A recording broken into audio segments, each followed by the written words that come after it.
All right, planning board, we are live. We are recording. Phone lines are opened. Go for it. Good evening, everyone, and welcome to the Town of East Hampton's Planning Board regular and work session of November 5th, 2025. We have a number of things on our agenda tonight, but just to let you know, if you're here for one of these applications, they have been withdrawn by the applicant. The St. Michael's basement alteration site plan public hearing will not be happening tonight. The 68 Meeting House Lane Trust lot line modification will not be happening tonight. And the Garbus Lane Board of Review will also not be happening tonight. Again, at the request of the applicants. All right. So obviously you're all here for something else. I can see that. So before we begin, I just want to give a shout out to our member, Michael Hansen, who won the race for town clerk last night and is going to be leaving us unfortunately in January. So props to him. We raise him right on this board. You know? So with that, Jen, you want to kick off the public hearing for Mayberry? Public hearing notice. Notice is hereby given that a public hearing will be held before the East Hampton Town Planning Board on November 5th, 2025 at 6:30 p.m. The application is Bayberry Estates Open Space Preliminary Subdivision. The size and location of the application, 746,342 square feet, which is 17.134 acres, located at 476 Wainscott Northwest Road, Wainscott, Suffolk County Tax Map Number 300-155-1-25. The application is to subdivide a parcel located in Wainscott into 3 individual lots, taking access via a common driveway from Wainscott Northwest Road, with Lot 1 proposed to be 72,502 square feet or 1.66 acres, Lot 2 proposed to be 65,392 square feet or 1.5 acres, and Lot 3 proposed to be 62,489 square feet or 1.44 acres. Also proposed is a reserved area to be dedicated to the town of East Hampton of 70% of the lot area, or 552,439 square feet, 12.68 acres. Okay. That's it. That's our new. Great. Thank you very much. Eric, did you want to give us a little bit of a rundown on the project? Sure. I think, should we check the affidavit? I don't know if we did that. Yes. Yeah. No, it was probably noticed. Okay, great. Okay, so hopefully everyone can see my screen, which is an aerial shot of the property. I will zoom in so that you can see the property with a current aerial photograph over it. Sorry, just taking a second for it to load properly. But you can see the property here in Wainscott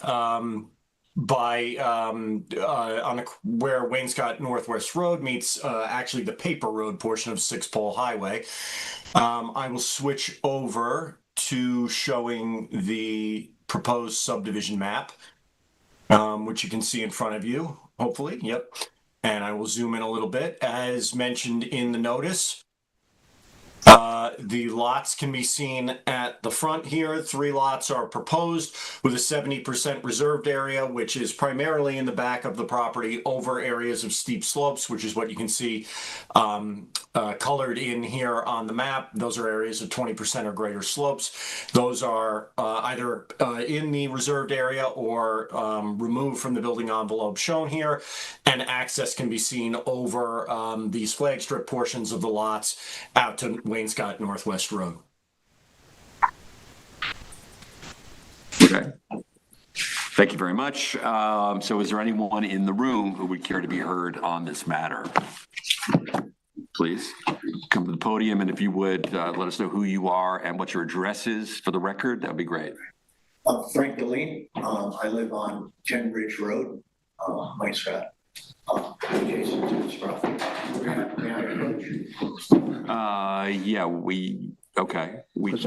I have documentation here. I would like to have this as evidence, and I also have photographs, all right, on this SD card. Okay, we typically do not consider stuff that's submitted the night of the of the hearing, but we'll Okay, That's what I thought it's it really was. important. I thought he was giving us cookies, but So I did a lot of research on this property, and what I used is Super Grok for AI. It's pretty interesting what AI is doing today and the amount of information that they have that you may not have here locally.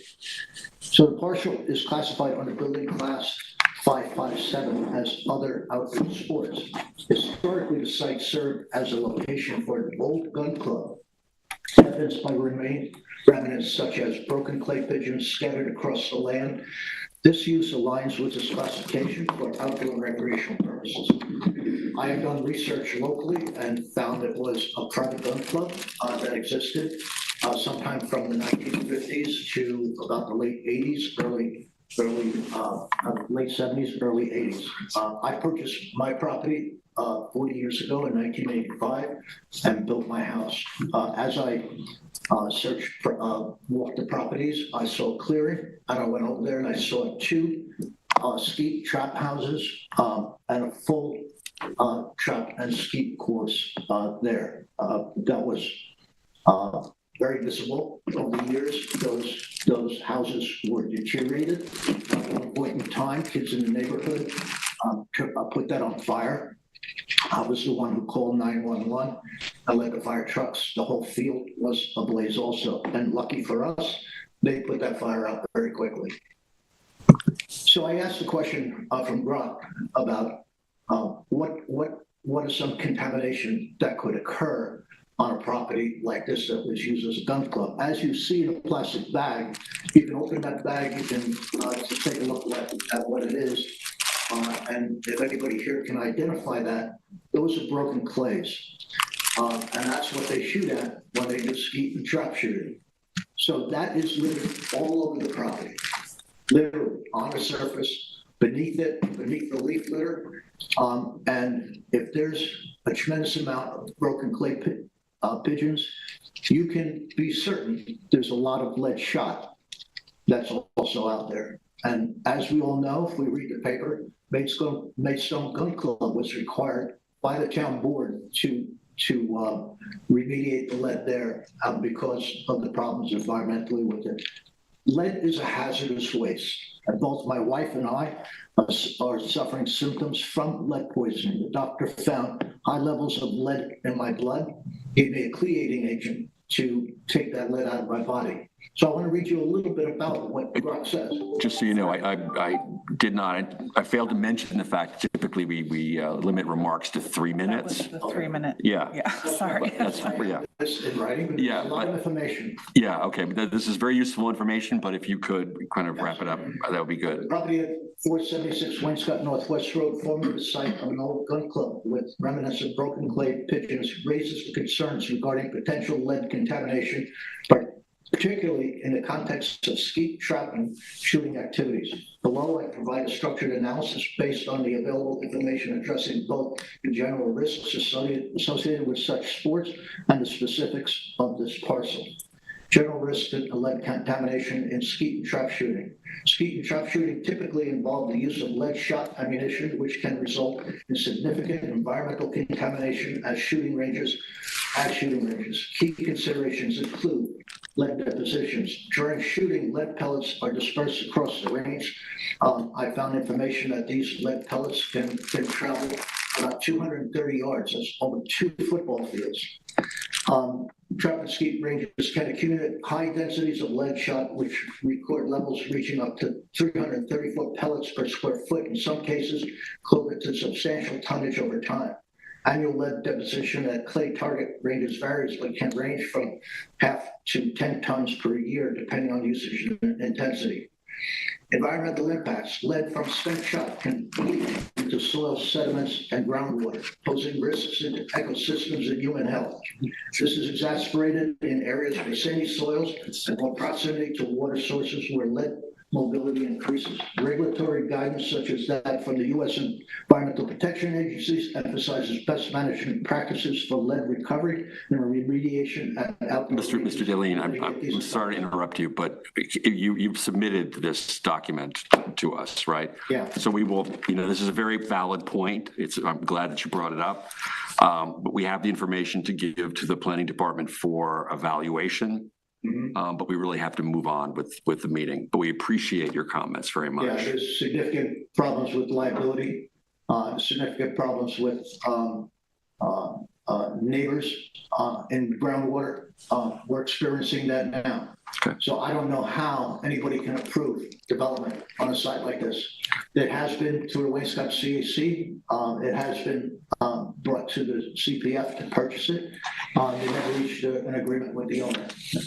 That I believe would be the best thing to happen to this property. But developing and building houses here would not be both wise at all. Thank you for your comments, Mr. Deline.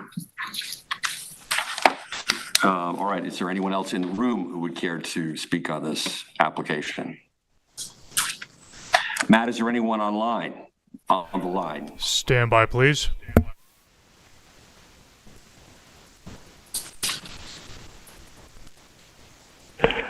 And this is Matt Chapman calling from LTV, making sure all lines are open and clear, which they are, and you have 0 additional callers.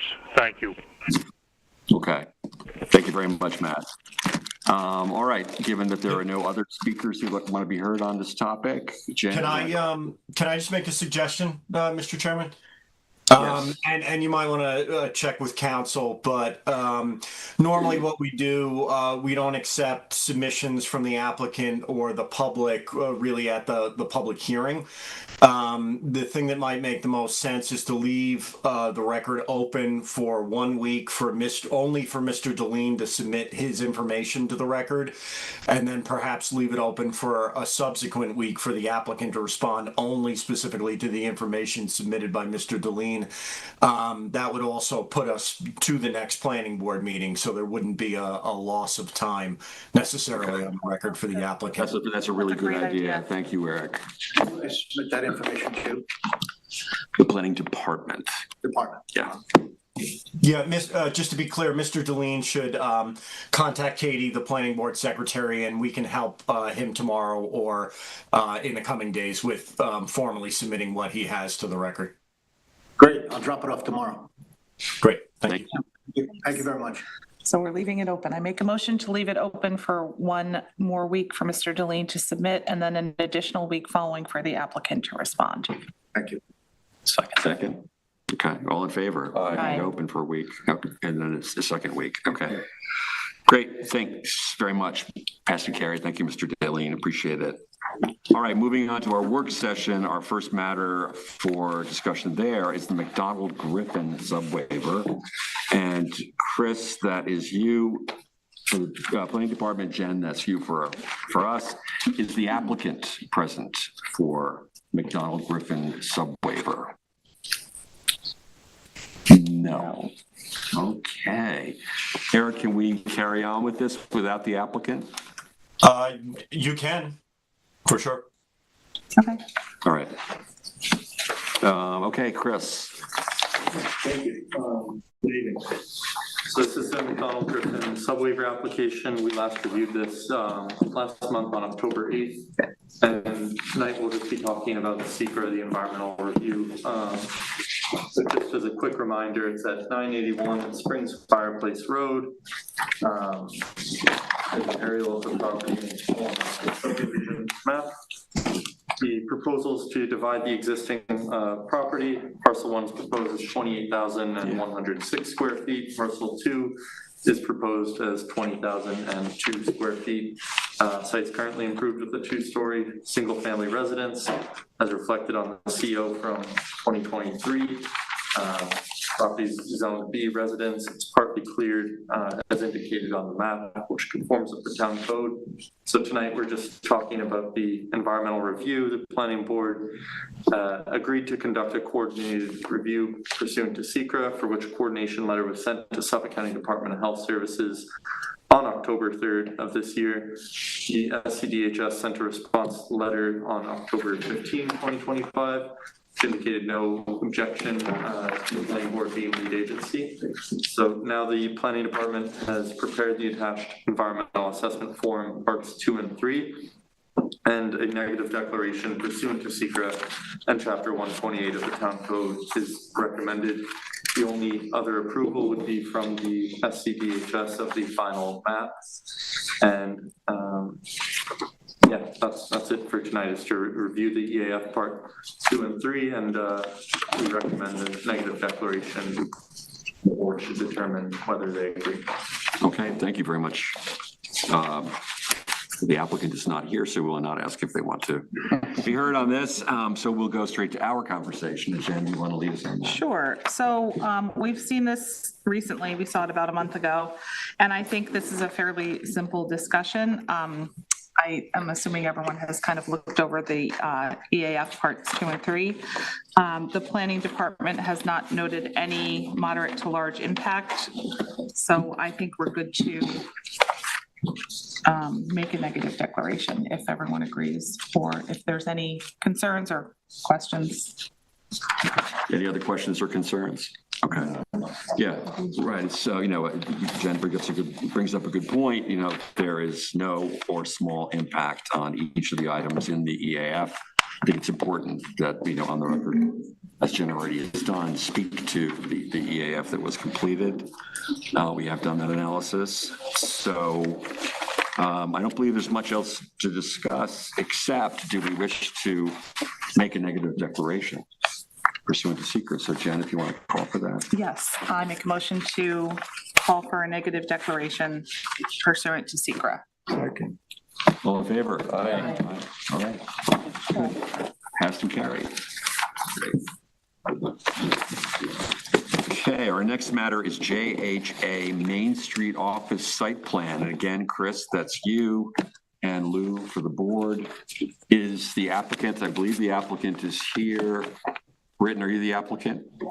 Okay. So yeah, Chris, fill us in. Great, thank you. This one will take a little longer.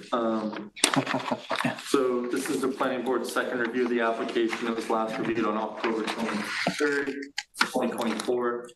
The planning department did review this application for the July 23rd meeting of this year for work session. However, it was adjourned before the board could discuss. But a revised submission was provided since our memo went out in July. So just for context on the site here, I'm going to zoom in. The property zone central business, approximately 18,453 square feet, and it's within the Amagansett Historic District. The existing improvements include the 2,333 square foot house, a 240 square foot shed, patio, porch, and fencing, all indicated on the certificate of occupancy from 2023.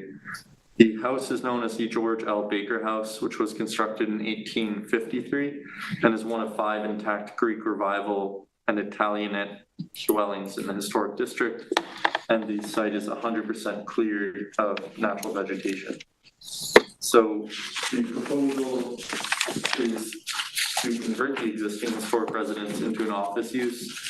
The proposal involves relocating the residence so the front yard setback would decrease from 110 feet to 42.3 feet. Also proposed is to construct a 1,260 square foot finished basement for office areas and storage space, paving the existing driveway and adding 13 parking spaces, including 1 accessible space. The existing sanitary system would also be replaced by an IA system. The Architectural Review Board reviewed the proposal and provided comments to the Planning Board in late June, and the proposal has since been revised to relocate all the proposed parking to the rear. So now I'm going to go over the comments that the board made following their review last year. And we note that the applicant also provided revisions in accordance with the planning department's memo from July 23rd of this year. So first, the planning board requested additional mapping to compare the setbacks, the proposed setbacks to other historical structures in the area. The map shown here was submitted comparing the setback to 4 historic buildings in the historic district. We note that this map did contain an error. It appears they measured the setbacks from the edge of the pavement as opposed to the property line. However, the planning department went and looked at the COs for the reference properties, and we find that the proposed setback of 42.3 feet appears compatible. While it would be the largest of the 5 properties shown here, the town code mentions that a commercial proposal for this building could involve moving the building closer to the street without seriously diminishing its integrity and its setting. And the ARB and Planning Department both reviewed the setback and found it acceptable. The board should determine whether it agrees, and if so, a revised map should not be required. So the next I briefly touched on, the board requested that all parking be relocated to the rear. The applicant has done that, and the planning department's satisfied with that, which aligns with the ARB's comments as well as the town code. The next was also regarding parking. The board requested that a narrative indicating the number of employees and visitors using the site should be considered for the board to consider waiving the required number of parking spaces. So the submitted narrative detailed that the office would mostly be an 8 a.m. to 4 p.m. Monday to Friday office for 14 employees. On occasion, meetings may be held that require an additional 3 to 4 spaces. The proposed parking spaces accommodate the company's daily needs while also providing small surplus for visitors. Planning department notes that this narrative was from when 15 parking spaces were proposed. Now there are only 13 as the spaces have all been relocated to the rear. Upon further review, there was an error in interpreting the number of required spaces since the basement was included in the gross floor area, which does not align with the current town code definition. Therefore, only 14 parking spaces would be required. The town code has a provision which allows the planning board to waive the number of required parking spaces in historic district, but certain conditions must be met in order to do so, which are that the proposed use needs to be suitable for the area and consistent with preserving the historic attributes of the property. On-site and nearby parking can accommodate projected demand, and that requiring the parking spaces required by the town code would have a detrimental impact to the historic attributes on site. So the planning department finds it suitable for waiving this requirement for one space. Since the use appears suitable for the property, the site plan is configured to preserve the historical building and open space in the front yard, and we believe that the adjacent municipal parking lot can accommodate projected demand from the use when or if necessary. So the board should discuss whether they will waive that parking requirement, and the applicant should adjust the GFA gross floor area to exclude the basement in the revised submission. Next was regarding a walkway to the parking lot. The board requested that one be added. You can see here, this is towards the north. This is a walkway that has been added that would connect to the municipal parking lot. This is the gate that would be provided. So planning department finds these revisions acceptable. They provided an ADA compliant walkway, which is good to see in this case. So next was about the facade, and the board just requested that additional information be provided on the facade, and the applicant responded by submitting a rendering as well as more detailed architectural drawings and a material chart with pictures. So the planning department's assessment is that the review of the proposed facade changes is within the purview of the ARB. The ARB detailed that comments about the front facade, trim and color with regard to the character of the farmhouse would be more appropriate to provide during the formal ARB application process and could potentially result in minor modifications. The details submitted appear sufficient for the ARB to conduct their review. The planning department recommends that the proposed facade changes are generally appropriate and complementary to the historic attributes, but the ARB will consider the proposed change in color. The town code does suggest that historic buildings with white siding should retain that color, which is the case here. The planning board should discuss whether they're generally in favor of the changes to the historic building facade. And the next comment was basically requesting this revision or this rendering rather, provided, just to get a sense of the existing condition versus the proposed. Planning department finds this rendering acceptable for showing that. There's a minor error. The parking toward the rear is not depicted accurately, but that parking would be shielded by this building. So we don't really see the need for having a revised rendering to be provided at this time. The board should determine whether they agree on that. Next is about landscaping. Just note that the landscaping plan was revised quite substantially since the planning department's memo from July of this year. We'll go over a couple of our comments on that.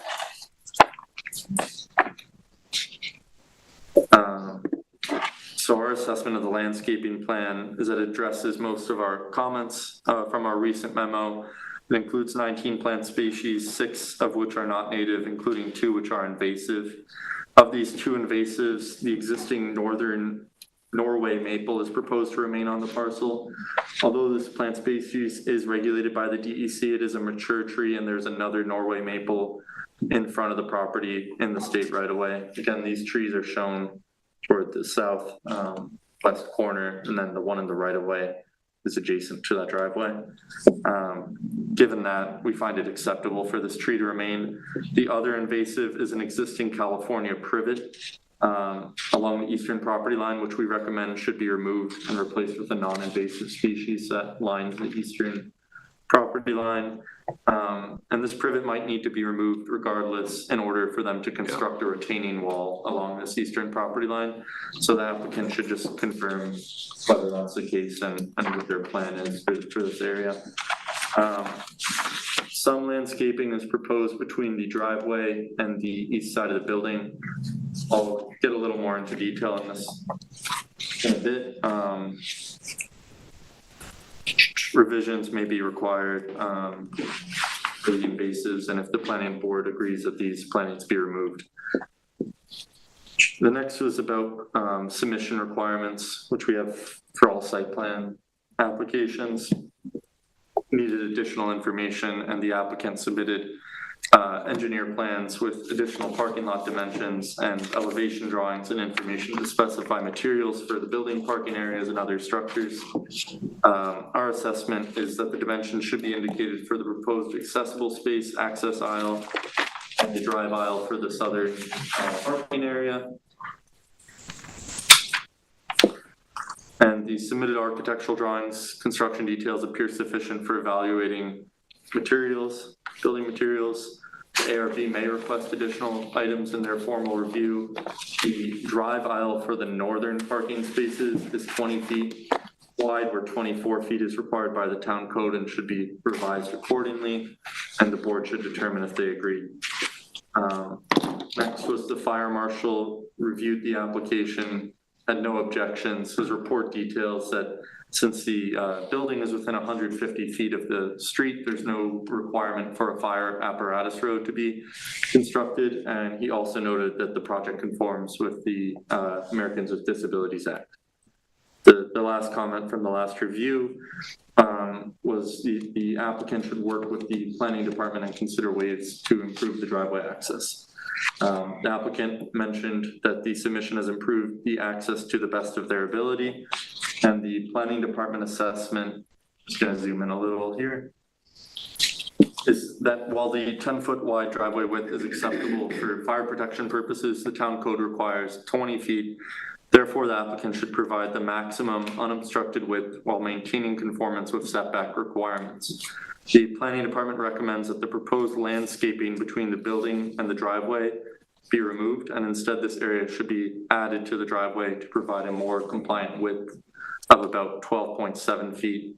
And the board should discuss whether this is sufficient. So that's the landscaping which I showed you along the south of the building. Just a few more issues. For SECRA, during the initial review, the planning department considered the application an unlisted action pursuant to SECRA and the town code. Upon further review, it appears it should be considered a type 2 action for the reasons detailed in our report, and therefore is not subject to additional review under SECRA. Regarding consent, so there's a retaining wall proposed on the easterly property line, and written consent from the adjacent property owner should be provided at this time for the purpose of constructing that retaining wall. And we note the submitted letter mentions that there is some common ownership between the LLCs of the adjoining properties, so shouldn't be a big issue. Lastly, the waste disposal, their proposal does not include any areas for waste disposal. Applicant should explain how waste will be managed on the property. Plan should be revised to provide a dumpster enclosure if one's intended and avoid any issues of site navigation when doing so. The planning board should determine whether they agree on that. The engineer reviewed the provisions, recommended approval pending the resolution of other issues.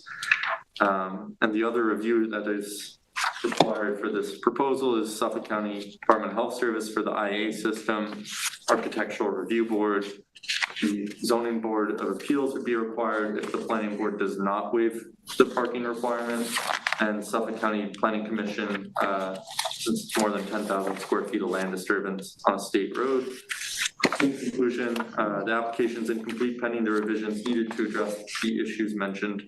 The board should discuss whether the proposed front yard setback is acceptable and whether they will waive the parking requirement. The planning department recommends that the applicant should avoid proposing landscaping which would reduce the unobstructed width of the proposed driveway. The board should determine whether it agrees. The applicant should propose a compliant drive aisle for the northern parking spaces, label the missing dimensions, and confirm whether the invasive privet along the eastern property line needs to be removed to construct the retaining wall. The applicant should also explain how garbage will be disposed of and indicate the enclosure accordingly if necessary. Great, thanks, Chris, for a very thorough and concise Can I just ask a question? Sure. I may have misunderstood the memo and what you said tonight.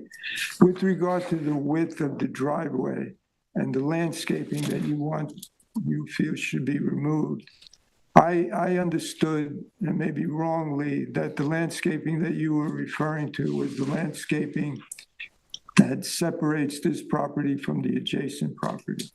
Is that correct? No, so I understand how that may have been perceived. Can you see this like orangish burgundy color? That's the landscaping. But we did reference that this privet might need to be removed since it's shown where a retaining wall is proposed. So the applicant should confirm if they're removing that privet, if they plan putting any plantings on top of the retaining wall, but the landscaping to be removed would be between the building and the driveway. Okay. All right. I thought it was along the east side. Any other questions from Chris on Chris's report? Okay. The applicant, I assume, wants to be heard.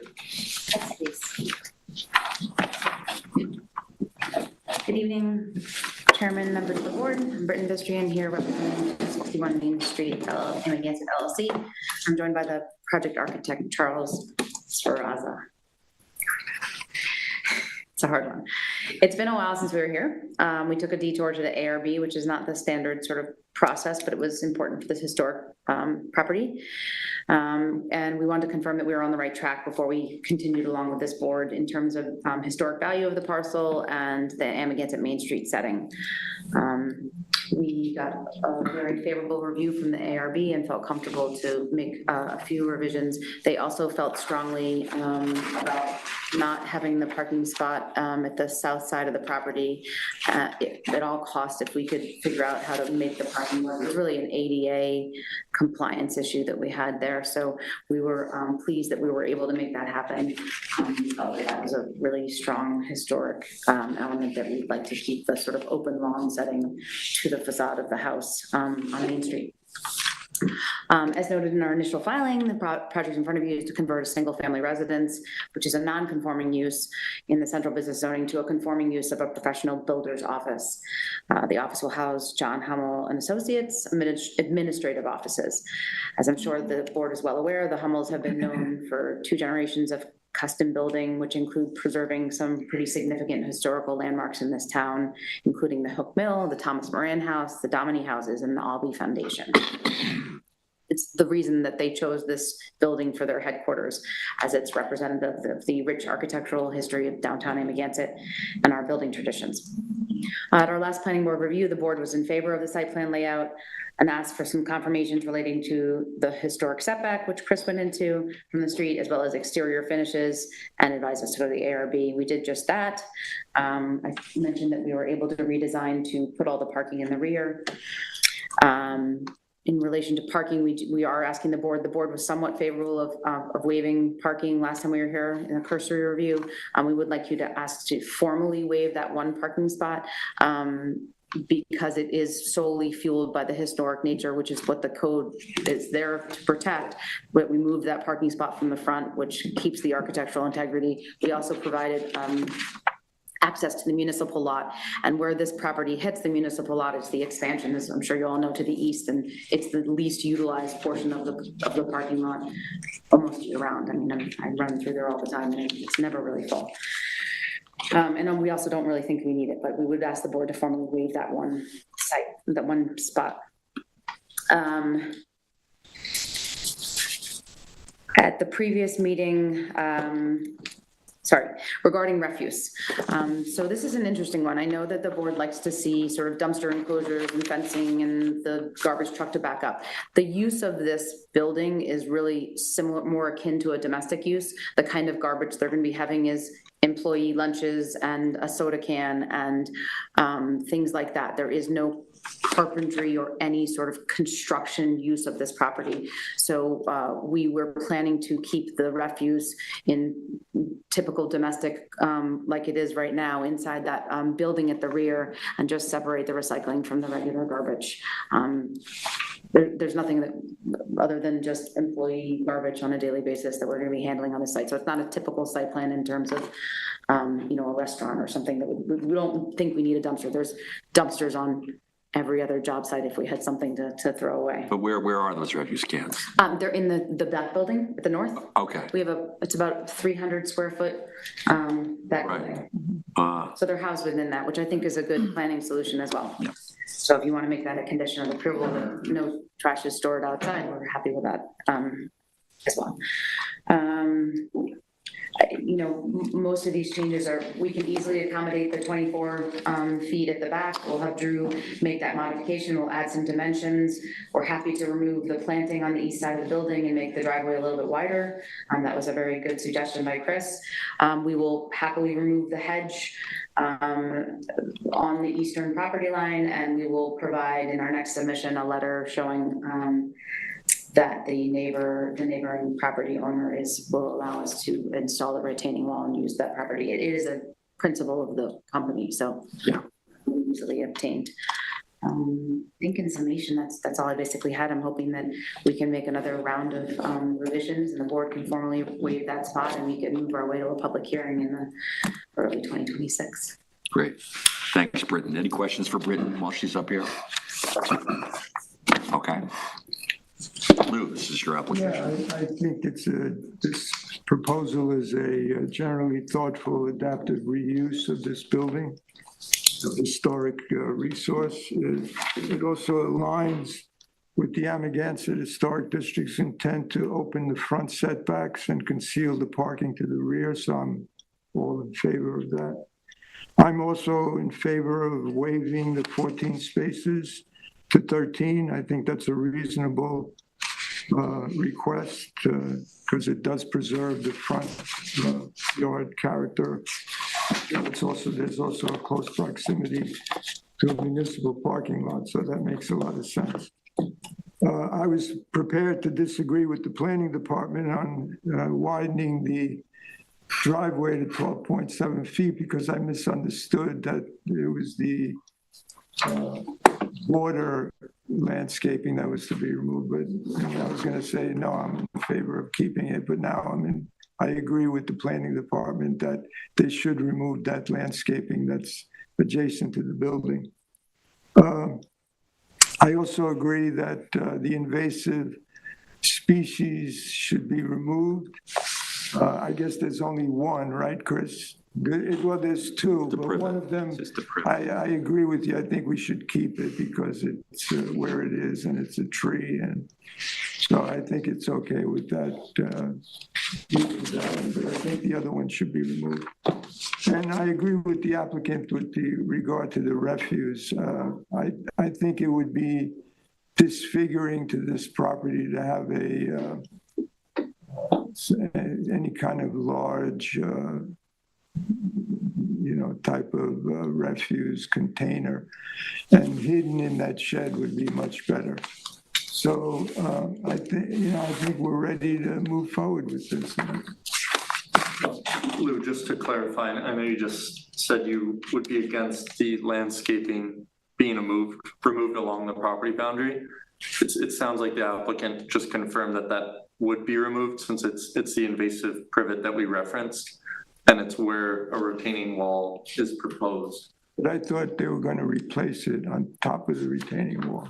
I'm not sure what your I thought that's what I heard. for that area.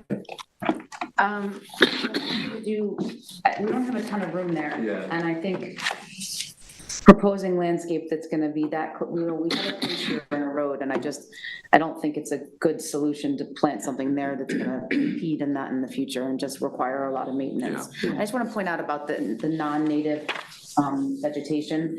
That was a very typical of the time period that this house was built. You bought a specimen tree from England or something and you planted it. So these are non-natives, but it's the character of Amagansett that we have a lot of these beautiful non-native trees, and that's a gorgeous tree we would like to not remove. And that's probably for at least 100 years. Is there a difference between non-native and invasive? Yes. Non-native means it's not native to this region, but invasive means it has potential for spreading. So like a classic invasive would be bamboo. It can go across and expand. So I guess I'm The okay tree's with not the invasive. Exactly, yeah. The hedge is invasive. Non-native invasive. It can be I believe the non-native tree is and not be classified as invasive, but it invasive, can but also be. it is common and it's found in the state right of way. And it's a mature tree, so we don't see the need to take a mature tree down, but the Norway maple is regulated by the DEC. So if it was proposed, that would be something that we would consider asking a different species to be proposed. Okay, great. Thanks for that, Chris. All right, that was a great summary, Lou. Thank you. Does anyone else want to be heard around the table on this? I think our questions actually cover most of these points, right? So let's just jump right to those. Does the planning board find the proposed front yard setback for the principal building acceptable? Yes. Okay, unanimous. Is the planning board satisfied with all parking spaces being provided to the rear of the principal building? Yes. Definitely are. Improvement. Yeah. Absolutely. Does the planning board agree to waive the requirement for 14 parking spaces and instead allow 13 spaces? Yes. Yeah, definitely. I think there's street parking there. We've asked for a gate to the municipal lot. There's plenty of parking. Is the planning board generally in favor of the proposed changes to the building's historic facade? Yeah. Yes. Yeah. I think what we've seen looks. Yeah, I think it looks Can great. I ask, what is the condition of the building now? Is it in good shape? It's in very good shape. Okay. It's been inhabited, so it hasn't been abandoned. Okay. It's been used as a single-family residence. Then- Now. Yeah. Oh, is that right? Yeah. Okay. Good guess. Just curious about that. Great. Yeah. Okay. All right, so that's a yes all around. Yes. Does the planning board agree that the submitted architectural rendering is acceptable? Yes. Yes. We know the ARB that's really their purview. Does the planning board agree that the Norway maple tree can remain and that the California privet should be removed? Yes. I think we agree on both those. Does the planning board agree that the drive aisle for the northern parking spaces should be widened to 24 feet to comply with the town code? Yes. And do you agree to do that, Britton? Yes. Does the planning board agree that the proposed landscaping between the driveway and principal building should be removed to provide a more compliant driveway width? Yes. As we were just discussing, yes. Does the planning board agree that the revised submission should provide methods for waste disposal? I think we got our answer on where waste is going to be stored. And that's, We want it to be a condition of the building. yeah, probably should be. Yeah, she said. Yeah, that's you, fine. you offered that, let's do that, yeah. Ground. Okay. All right, thank you very much, Britton. Thank you, Mr. Spurza. Appreciate it. All right, our next application is the Seacrest Pool and Shed Site Plan. And Chris, once again, that's you, and Lou, once again, that's you. Here's the applicant here for Seacrest, Lori. Oh, And Chris. Chris, okay. All right. This is the planning board's fourth review of this application. It was last reviewed on July 9th this year. It's the Seacrest Pool and Shed Site Plan at 2166 Montauk Highway, eastern end of Amagansett. Subject property zoned resort. It's approximately 7.7 acres and contains a pre-existing resort use. The property is within Coastal Erosion Overlay Zone 1, a significant coastal and fish wildlife habitat, and partially within the local waterfront revitalization program area.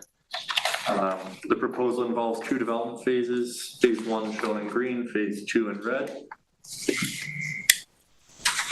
Phase 1 proposes replacing the existing swimming pool, terrace, pool enclosure fence, constructing two poolside pergolas, a nearly 200 square foot shed with an enclosure fence for pool equipment, an additional enclosure fence for an existing shed, a nearly 4-foot retaining wall near that shed, gravel walkways, 4 accessible parking spaces, and an accessible walkway to the swimming pool area. Phase 1 will also involve replacing non-compliant lighting with fully shielded fixtures to conform to code. And phase 2 involves work that will require a natural resources special permit from the ZBA.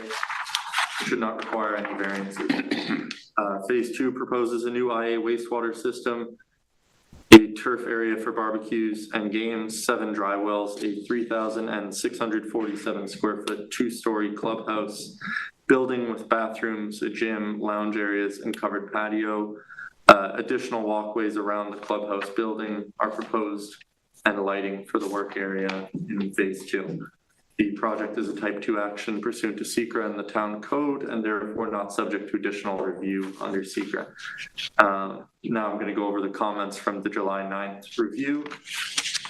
First being that the planning board commented that parking calculations should be added to the site plan. The applicant did not provide these calculations, and the planning department's assessment is that since the proposal includes 88 spaces, whereas 78 spaces were shown on the most recent CO from 2021, the proposal does not involve any improvements that would require additional parking spaces. Given all that, we find it acceptable that the calculations were not provided, and the board should determine whether they agree. Next was about the parking in the right-of-way on Navajo Road. We've discussed this before. The applicant should remove signage that indicates that parking in the town right-of-way is for the exclusive use of the Seacrest Resort, or provide evidence that it is for their exclusive use. The applicant did not provide a response, and the planning department's assessment is that since no evidence was provided, we recommend that signage prohibiting parking in this area be removed at this time, and that a condition of approval should be that no signage can prohibit or discourage parking in the town right of way, and the board should determine whether they agree. I'm going to group the next 2 comments. The planning board commented that the applicant should provide dimensions for the 4 accessible parking spaces, and that they all must be relocated within the property if the right-of-way is not for their exclusive use. The applicant responded by indicating the dimensions and relocating all the spaces within the property. The spaces are dimensioned on this plan. So we're satisfied with that revision. We note that some details were not provided for the signage that's provided with accessible spaces, but we think it can be appropriate to just condition that ADA compliant signage be provided for each accessible space for this proposal. The board should determine whether they agree. The next was about the sanitary plan. There's some confusion on this in the last review. So the planning board commented that a sanitary plan, including calculations that provide figures for the generated flow for both existing and proposed uses and structures, as well as design details, must be submitted. The applicant responded with a copy of an updated sanitary plan and email correspondence between the applicant and the project engineer. The planning department is satisfied with the submitted plans and recommends that an official copy be submitted as a condition of approval. The correction was that we now acknowledge there's no additional density load from this clubhouse building. Before we questioned whether there'd be additional sewage, but since it's for users that are already on the site, that there's no density load. So that's a correction on our part. So the board should determine whether they agree that the plan is all good. Next was about the landscaping plan. It was missing some basic submission requirements. It's since been revised with the key showing the information like the size, spacing, heights and whatnot. Everything is labeled in accordance with our standards, and we're satisfied with the revisions there. With regard to other review of the project, following review would be required. That's the Architectural Review Board, the Zoning Board of Appeals for Phase 2, the work requiring NRSP within jurisdiction of the wetlands. The Suffolk County Department of Health Services will be required to approve the swimming pool in Phase 1 and the proposed IA wastewater system in Phase 2. The review of the Suffolk County Planning Commission is required in this case. And in conclusion, the application appears complete and ready for referral to the ZBA and the ARB. The board should determine whether they agree and discuss whether there are any other issues to consider at this time. Okay, thank you, Chris. Once again, does the applicant wish to be heard? I don't think we have anything to add. Okay, I'll take it as a no. All right, yeah, I think this is pretty clear. Lou. Okay, there's a couple of items that I want to emphasize, and also I have certain comments about the project as a whole. The parking calculations were not submitted by the applicant. And although the number of spaces that have been identified as 88 is an increase from the number that was on the previous C of O of 2021 of 78, I think we need formal parking calculations in order to verify compliance.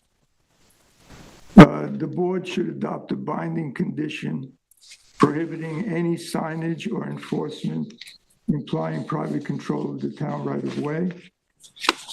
With regard to landscaping, the coastal plantings, the beach grass, the bayberry, the Rosa rose should be prioritized to stabilize dunes and reduce fertilizer use. Lighting, a plan to ensure no glare extends towards the beach and adjacent parcels should be adopted. And I think we should require a construction phase erosion and sedimentary control plan, given that the coastal slope and proximity to the ocean. Now, my comments on this application. The Seacrest property has over 60 years of layered approvals, many predating modern zoning. It lies within a highly sensitive coastal habitat and erosion zone. It serves a seasonally surging population, causing temporary but intense parking and wastewater impacts. The phased redevelopment of the pool, the shed, and the clubhouse risks pushing the site beyond its sustainable carrying capacity. It's important that we balance modernization with environmental and community protection. I think we need some kind of living record, a management plan, or at least a narrative that we can always refer back to, which allows the town to track compliance and control incremental intensification without relitigating the entire site each time a minor modification is sought. The document should include existing and proposed floor areas, unit counts, parking allocations, and operational intensity. Are there going to be events at this property? Special events? How busy is the site going to be? What's going to be the turnover of activity? All this will serve as a baseline plan for all future applications or amendments. Those are my comments. Okay, thank you, Lou. I just want to ask a question about your comments, the narrative. What specifically are you? Well, I would prefer a more comprehensive plan than a narrative. At the very least, it should be a narrative, but it should include all those items that I mentioned. Okay. So it sounded like you're talking about the history of the site. No, I'm talking about with regard to the narrative. I'm talking about what is the existing use, intensity of use. So they're going to be special events. What is the floor area? That should all be codified. Okay. All right. Well, do you want to comment, Lori? Yes. Please.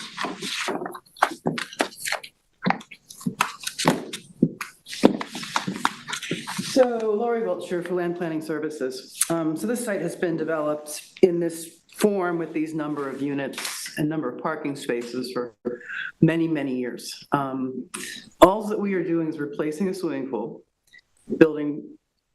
replacing a shed, building a new shed, and building a clubhouse, which is like a pool house combined with a gymnasium for the residents of the condominium. Not for outside people, not for events. It is not for anyone but the people that live here. I really think it's a very minor project, even though it seems like a major project. But the only thing we need to do to safeguard the environment is to get the NRSP. And we'll be before the zoning board to do that coming up after this review is complete. Okay, thank you. And we are, by the way, upgrading the sanitary system or putting in an IA system for this new building. So I think that, since the ZBA is going to be evaluating this for a natural resources special permit, some of the things you're talking about, I think, are going to be, part of what they're going to need to review. But I did hear you talk about some other things like lighting, which I don't think you address. Do you address lighting? Did I? Also the parking. Lighting is all being addressed. We have a lighting. Okay, all right. We didn't talk about it tonight, so I'm. No, it's in front of you. Okay. Yeah. All the lighting is being upgraded to meet current code. And you Okay. have a lighting plan that meets current code as part of your packet. Okay.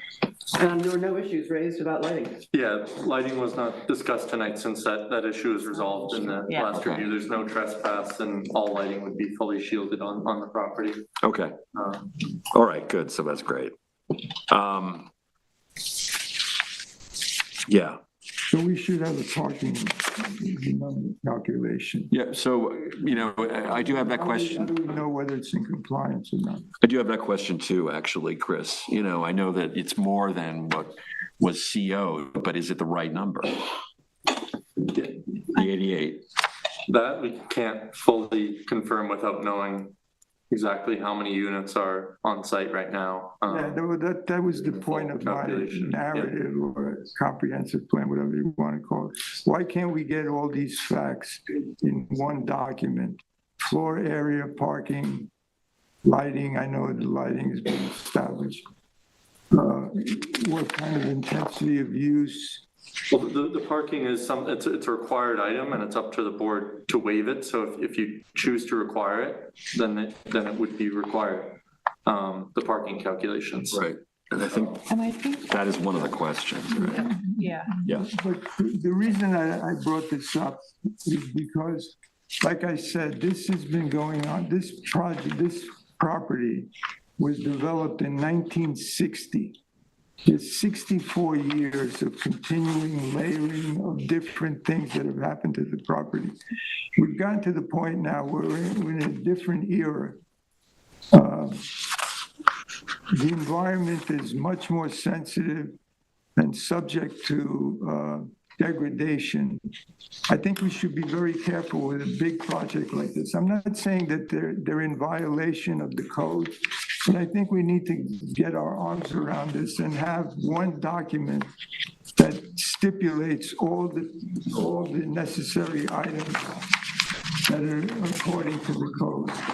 We shouldn't, and we should always have it in reference to make sure that it's being complied with. Well, so I think what we need to do as a board is make sure that we're operating within the purview of what we have, an opportunity to comment on. And maybe some of those things we can parse out and are part of other questions, like your comment about landscape and dune stabilization and those kinds of things, right? Yeah. But I think, the ZBA will take care of some of the things we're talking about. I don't think there's any sort of precedent for exactly, unless I'm mistaken, for exactly the kind of document that you're talking about. So I think maybe if there are issues, we can pull them out. The only document that I have come across, and there is precedent for, is a narrative. The applicant, many applicants supply a narrative of what. Narrative, you were talking about history and all sorts of things. Do you mean I'm not intended use and those kinds of things? Yeah, I'm not talking about the history of the project. I'm talking about the project as it stands now. A fully described, dimensional,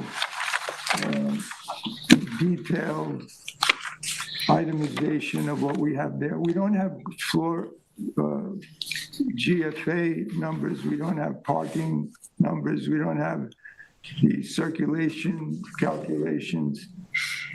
So I think all of that should be in one place, in one narrative.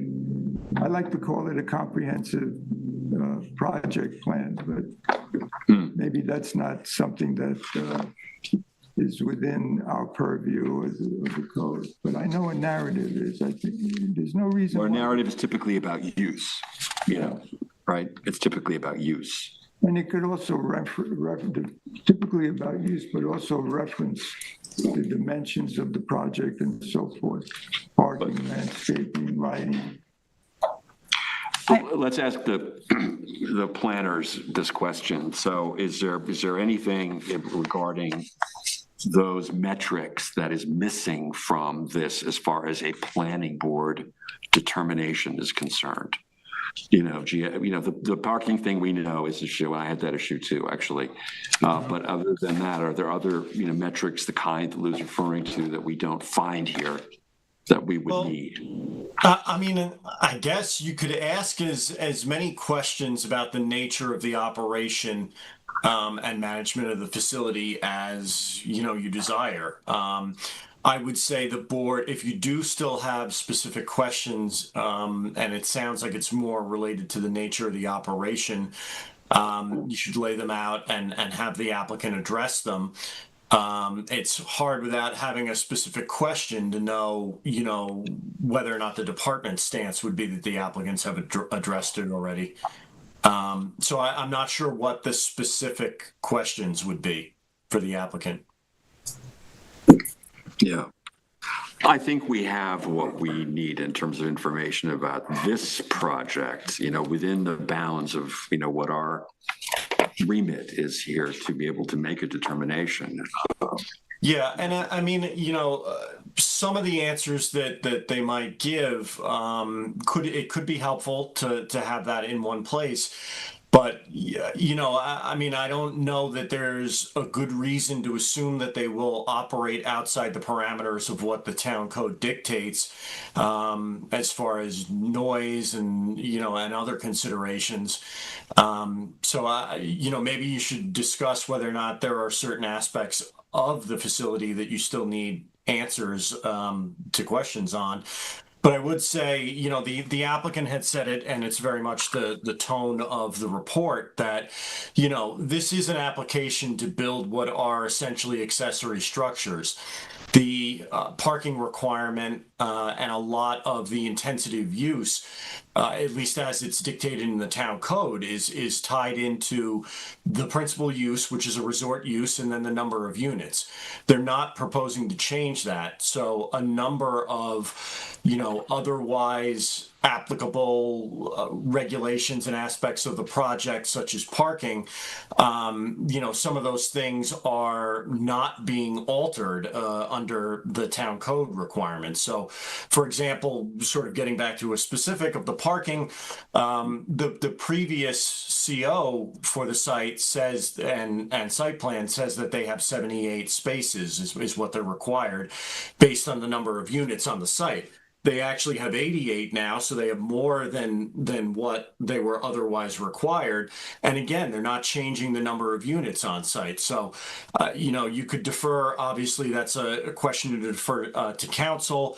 But I don't know that you have it within your purview to sort of bring up that issue again, because there isn't a nexus between what they're proposing to do and requiring additional parking.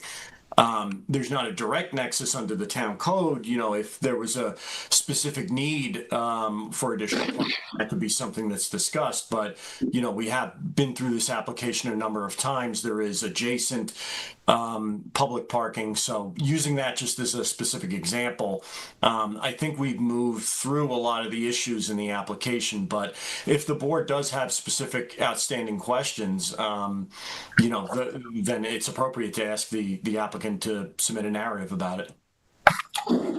About specific questions. Yeah. Yeah. I think some of the questions that you asked can be, the building department card has a lot of the information. I mean, you kind of have to read through it because it is since 1961.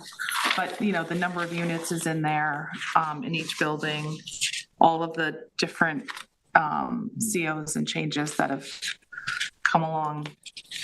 Well, that was one of the reasons why I thought about this, because it seems that, over 60 some odd years, there's always something that gets layered onto this project. And like take this parking issue as an example. So we had a C of O which said 78 spaces were adequate. So now we're saying you need 88. Well, you need a certain amount. No. Sorry, 78, I got that backwards. But we never did the calculation of what you actually are required, how many parking spaces.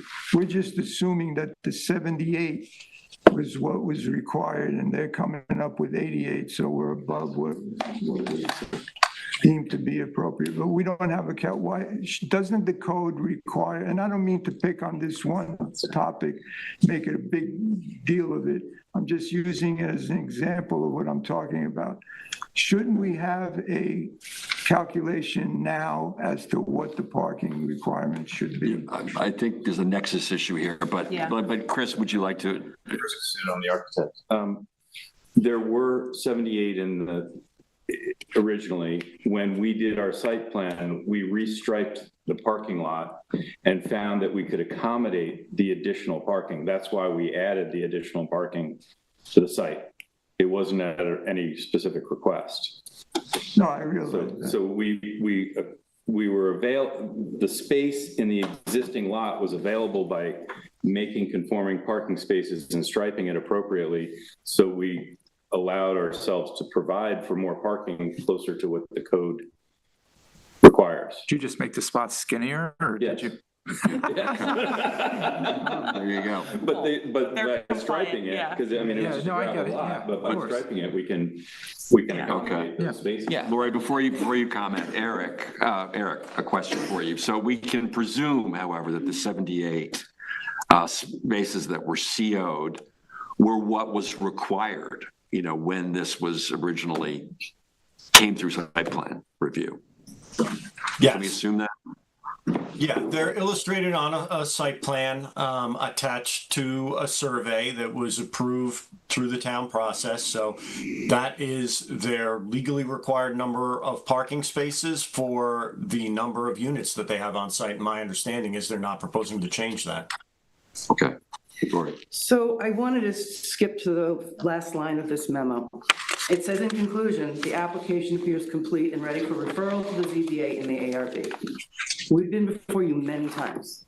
And this issue should have come up at the beginning, if any of this was going to be required on this application when we first presented it. We've been before you, we've answered every single question, resubmitted, redesigned, and got everything you asked us to do back in front of you with the hope of moving on to the ZBA and then the ARB and then the building department, because we still have a long road to go. If we start getting into tangential memorandums and narratives and us having to go back the entire history of all the site plans that have come before the other planning boards and the building department and all of the previous COs to tell you what's on this site, all we have to do is rely on the last CO. That's when the building department said, what's there is legal. Thanks, Lori. Okay, I think maybe what we should do is go to the questions and see if the questions actually, incorporate some of the thinking that we've been doing here and see if we want to add anything to them. All right, does everyone agree, or does anyone else want to comment on the questions? Yeah, questions. Yeah, on to the questions. All right. Does the planning board agree to waive the requirement for parking calculations to be submitted? Yes. Yes, I Yeah, do. I changed my mind on that. I do agree they should be waived. I disagree. Okay. All right. We're 6-1 on that one. Does the planning board agree that a condition of approval should be that no signage can prohibit or discourage parking in the town right of way? Yes. We all agree on that, yeah? Yeah. Okay. Does the planning board agree a condition of approval should be that an applicant must submit an official copy of the proposed sanitary plans? Yes. Yes. Because we don't have it. You skipped one. Skip 3. Skip 3. Yep. Okay, that was my intention, yeah. Yeah. Does the planning board agree a condition of approval should be that the applicant must install a sign which complies with the ADA standards for accessible design for each accessible parking space? Yes. Yes, absolutely. Okay, those were the questions. Yeah, and I know. But the punchline is the last one. Does the planning board agree the application is complete and ready for referral to the ARB and ZBA under Yes. circumstances? Yes. Yes? I agree. Yeah. Yes. Okay, all right. Good all around. Thank you. Good discussion. We got there. Thank you. Thank you very much. Yeah. All right, so we move on to Scanielli, I'm going to say, is the way that's pronounced. Is that right? Scanielli sub-waiver modification. It's Will. That's for you. Jen, once again, that's you. Is the applicant here? Scanielli. Sub-waiver.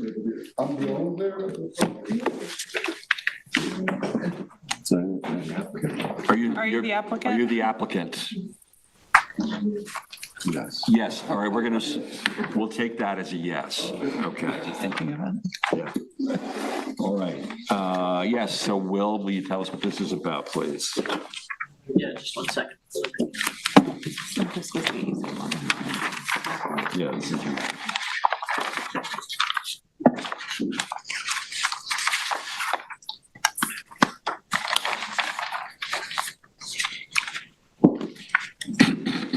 So this is an application seeking to modify a sub-waiver, which was originally approved in January 2012. The applicant submitted a revised map seeking approval for a CO, and the planning department noted the map is not the one which was originally approved. The applicant clarified the map is new because the original surveyor has since retired. The planning department reviewed the new map and finds it appropriately contains all required features and accurately replicates the originally approved map. Conclusion, the planning department recommends this modification is complete and ready for approval. The board can discuss if it agrees. Okay, looks like this is pretty simple. The applicant, do you wish to be heard? You don't need to be. Okay.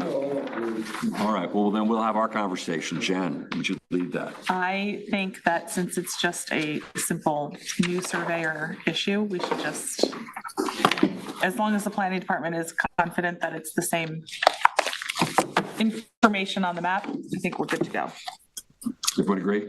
So it's the same information. Same information, new that got surveyor. lost and got put back. Yeah, Yeah, Exactly. New yeah, with a new surveyor, surveyor. Yeah, exactly. You know how that is with a new surveyor, yeah. Oh, yeah. Does the board agree this modification is complete and ready for approval?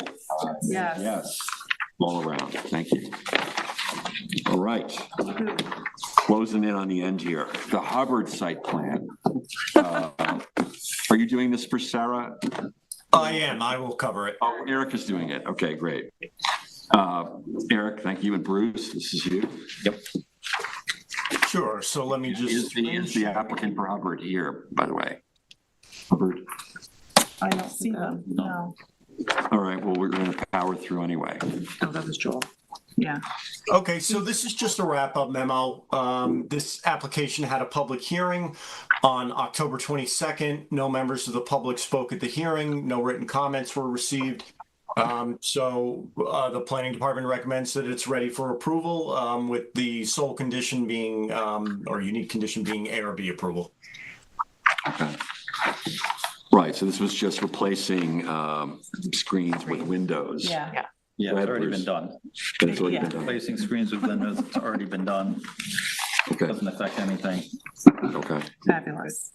All right, so therefore, is this application ready for approval? Yes. Yes? All around. Great, thank you. All right, so you're up now, Eric. Portable multiple residence comments to the town board. Okay, so as the board knows, because you've reviewed it twice previously, the town is working on proposed legislation, a proposed new use to be added to the town code that would permit people to build multiple residences on properties within the affordable housing overlay district that are less than 3 acres. Right now, the only mechanism in the code, the only use that's permitted when you have the AHO designation is a full-scale affordable housing development. One of the special permit standards for that is that you need to have at least 3 acres of property. So among other changes to the town code to promote affordable housing, the town board has been looking at creating a mechanism on smaller properties that have the AHO designation to allow them to build some affordable housing. So that's the background on this use. And as I said, the planning board has looked at the draft legislation for this new use a number of times. The town board did schedule and hold a public hearing, although after the public hearing, in looking at the draft code some more, there were 2 issues that we wanted to clarify further. Well, I should say one that we really view as a clarification in the code, and then one that is a change from the regulations that really will determine the design and appearance of the facility, which is particularly important to the planning board, considering this would be a site plan special permit use. All of these, before they're approved, would have to come in front of the planning board and obtain your approval. So to get to the point here, the town is looking to modify this draft legislation, 2 specific regulations of it. The first is, and again, we believe a clarification, clarifying that the owner of the property or a member of their immediate family may occupy one of the housing units, and only one of the housing units as the owner-occupied unit. So proposed to be added to the legislation are a couple of definitions for owner-occupied unit and immediate family member.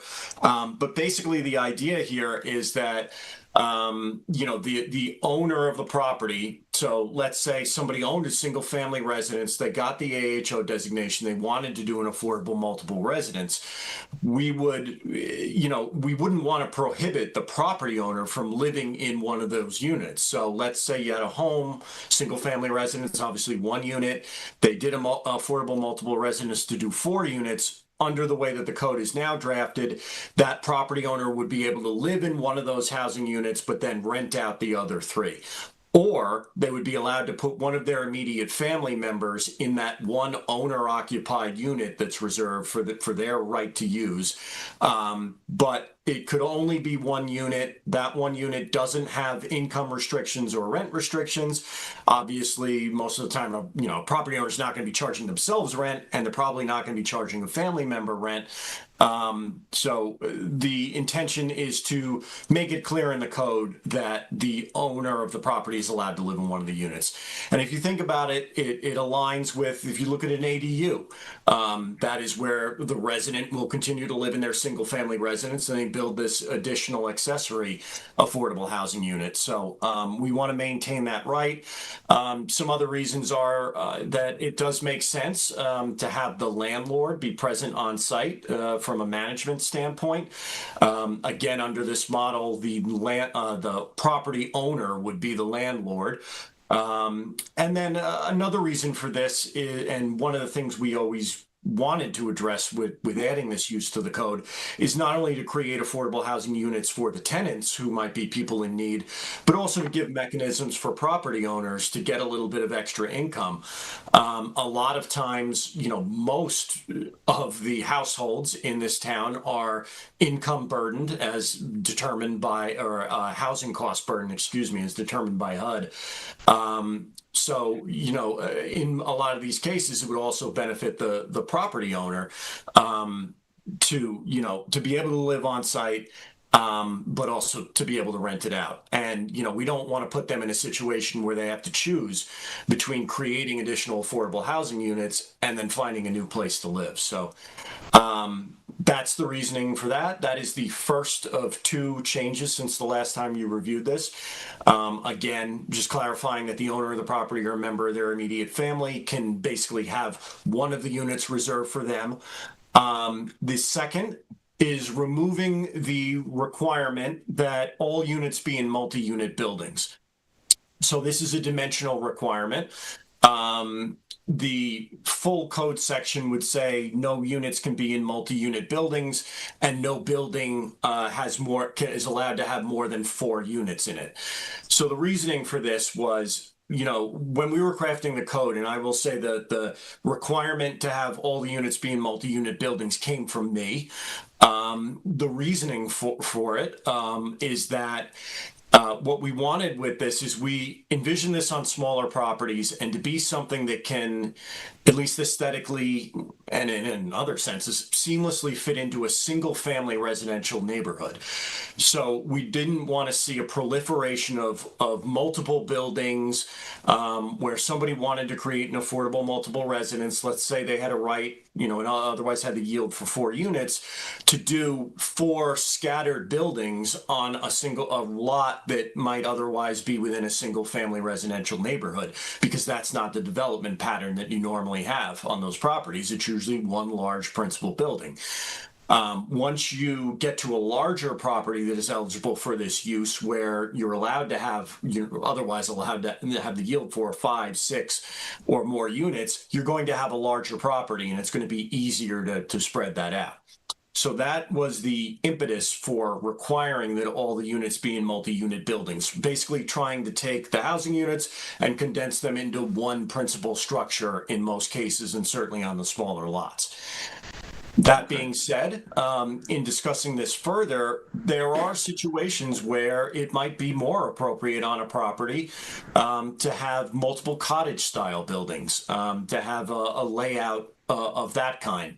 I think the town board wants to have this use have some leeway and some ability to have different designs and different layouts, and see what comes in. So so the current proposal is to remove not the requirement that there be no more than 4 units in one building, because we don't want super large buildings, but to remove the requirement that they must be in multi-unit buildings. So again, as I said at the beginning, that does impact the planning board, because if and when this use is adopted, all of these uses are going to come in front of you. So, that is something that's particularly pertinent to you as a review board. But, I do think that the option, if we're, in light of the fact that we haven't reviewed site plans for any of these uses, it is better to err on the side of having more flexibility within reason for this use, and have the potential to have different layouts because, again, this use necessitates that the AHO designation be put on a property. This is not something that a property owner could otherwise do on any other residential property. It's not like you're going to see cottage-style developments or applications for them throughout town. The town board needs to designate a property as having the AHO to allow them to seek this use. They may do that on a property that is, the underlying zoning is single-family residential, and it's in an otherwise residential neighborhood, or when I say they could do that, they could receive a request from it and they could grant that. But we don't see that as the likely scenario. We see it more likely to be properties that are on the peripheries of downtowns where there's employment and goods and services that can be walked to. And possibly zoning that is not, single family residential, that might not be in the middle of a single family residential neighborhood. And it makes sense to have flexibility in design. So that's really the background on this. Again, it's 2 changes from the last time you saw it. One saying that the owner or a member of their immediate family can live in an owner-occupied reserved unit, and the other being removing a requirement that all of the units be in multi-unit buildings. And I'm sure the board's going to have questions, so I'll let you. Thanks. By the way, is the town board going to hold another public hearing regarding these revisions? Yes, it'll need to be reheard. And that I should have also sort of prefaced all of this with, and that's why it's back in front of you, is because anytime there is a code change, the planning board is required under the code to review that and send comments to the town board. You have reviewed this twice already, but these are new changes, and we wanted to make sure that the planning board's comments. Right. That is our process, that we review them and make comments, and the town board takes it from there. I don't know what other people feel, but to me, though, these are 2 things that I would have assumed in some ways would have already been in it. Yeah, absolutely. I thought so too. Does anyone have, do we all sort of support these 2? I just have a question. Yeah. Is the requirement for the number of units the same for a multiple unit building as it is for separate units? Number of units per acre, for instance? Yeah, that's a good question. I'm not sure exactly what you mean. The yield would be essentially 4 units per acre,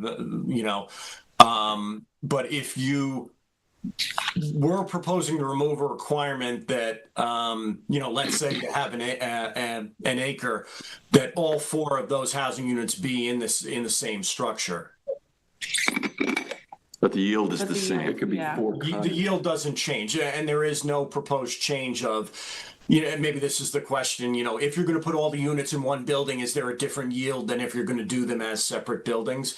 We're not proposing that. Okay. So Eric, as the property owner, they would have to apply to get the AHO zoning status if they're not within that zone? That's correct. Or alternatively, the town board would have needed to have proactively looked at their property and rezoned it. Got it. Is there an application out there for properties that are not currently zoned AHO to make that request? No, Probably not yet. no. There isn't an application form, but there is a process. And there have been a number of requests to add AHO. There is one that is outstanding for the Ruddy property on 3 Mile Harbor Road. We've received another request for another property in the town. So there is a process laid out, but basically it entails that the property owner would contact the town board and ask them for a rezoning. And then it would probably quickly be referred to the planning department for a technical review and the planning board for comments on it, because you will also have the authority and responsibility under the town code to review zone changes. Yeah. Gotcha. Okay. Yeah, zone changes are not so simple, but, but I think everyone in town knows that there are not many AHO zoned plots, right? But I think this is really a matter of putting together building blocks so that when that can be expanded, we understand how they can be used. So are there any other comments that we want to give to the town board? We're not taking public comment. Kirby, sorry, we're not taking No, public no comment. public comment today. Sorry. You know, public comment on this is really for the town board, not for us. This is our review. And we've been asked for our comments as a board. They're going to have another public hearing. And they're Yeah, going to have have another another public public hearing, right? So that's where we go. Yeah. Thank you. Thanks for understanding that. We can simply say we support it unless Yeah. there's any other, I agree. I think additional we comments. need to deserve common sense. Yeah. Okay, yeah, I think they're both. I thought this would have been included. Yeah, it sounds like it makes a lot of sense, it's very logical. So, okay, thank you. Thank you. All right, so Eric, you're up again for the, so we can just make the comment that we support. We support, We yeah. support the, yeah. Yep. The gross floor area code change? Yep. Yeah, so this one should be, I think, even more straightforward. There's nothing, so as the planning board knows, the town board recently changed the formula and requirements and restrictions for gross floor area for various buildings in the town, residential, commercial. And in doing so, set up a new formula for single-family residences and what they're permitted as far as maximum gross floor area. When that was done, there was the table of dimensional regulations in the town code where you would look up setbacks has 2 pages. The new formula was added to the 1 page, but not the other. It was just an oversight. And then there's a section of the town code that basically establishes what the formula is for GFA, and that wasn't updated to the new formula. So these are truly corrections of typos and just things that were missed. There's no new substantive regulation. It's just clarifying that the old rule no longer applies and the new rule applies, and making sure that those 2 code sections accurately reflect that. So it's just a misstatement, inconsistency, basically, right? Cleanup. Cleanup, yeah. Do Yes. these GFA formulas apply to the multiple housing, affordable housing units that we were just talking about? It would be. One of the dimensional provisions in there, actually in the same sort of subsection where it talks about the multi-unit buildings, is that they have to comply with all of the applicable dimensional regulations of the underlying zoning district. So if you're a single family residential lot, you need to meet the setbacks that a home on that lot would need to meet. You need to meet the GFA coverage, all of that stuff. Yeah.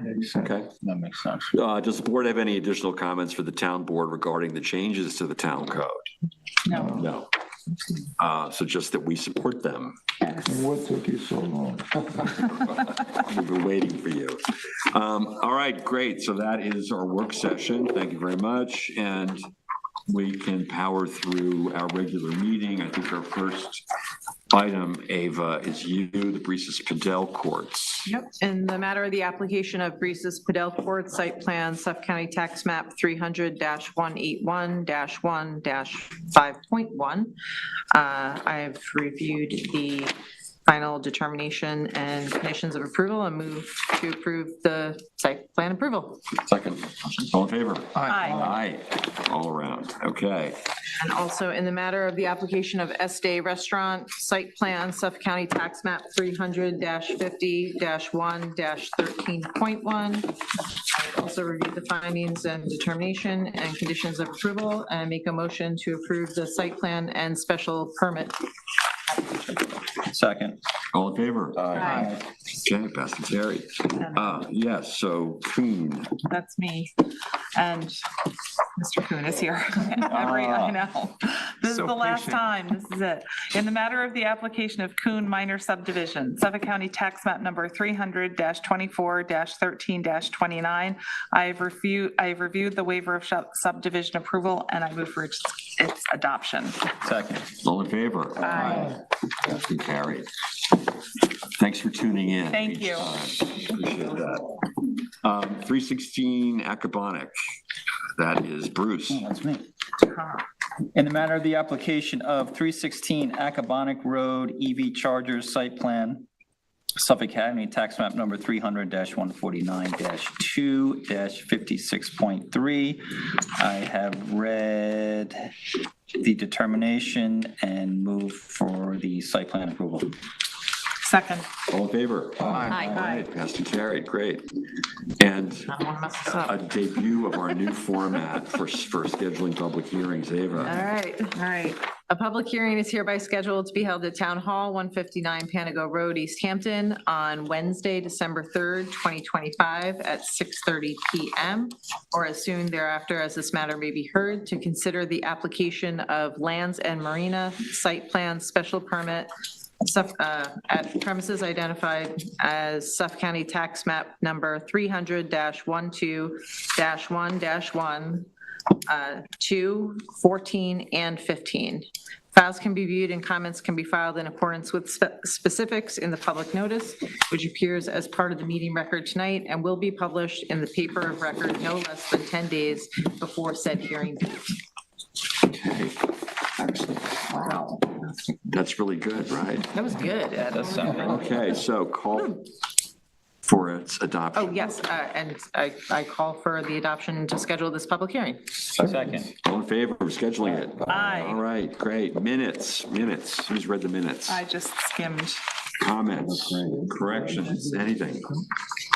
Reed, we're counting on you. No, I looked it over. I thought they looked good. Okay, good.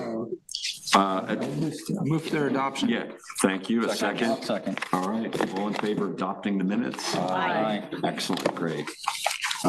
Motion to adjourn. I'll make a motion to adjourn. All in favor? Aye.